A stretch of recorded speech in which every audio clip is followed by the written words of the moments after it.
Hello and welcome to WPKlik's YouTube channel. Today we're going to talk about anchor links, what their purpose is and how to make them. Anchor links are basically internal links that allow the users to jump to a specific portion of a page. They offer a dynamic browsing experience and interactivity to your users, making your web page more readable and appealing.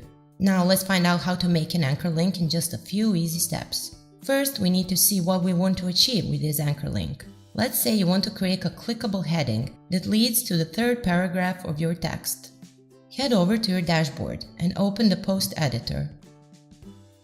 In the top right corner of the editor, change the editing mode from visual to text. Now go down to the third paragraph where you want your link to lead and paste this command at the beginning of the section. Open angular bracket, AID equals quote, anchor, quote, close angular bracket, open angular bracket, /A, close angular bracket. The word anchor is here used merely as an example. You can use any other word you want, just don't forget to put it between quotation marks. Now go up to the heading to mark the actual anchor link. Switch back to the visual editing mode, select the heading, click on the link icon from the menu above and insert #anchor or whatever word you decided to use for the link.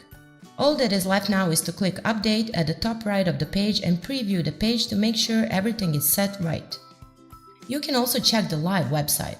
Just click on the header and see if it takes you to the part of the page it's supposed to. We hope you found this tutorial helpful. For more information on this topic, check out the description and make sure to subscribe to our YouTube channel.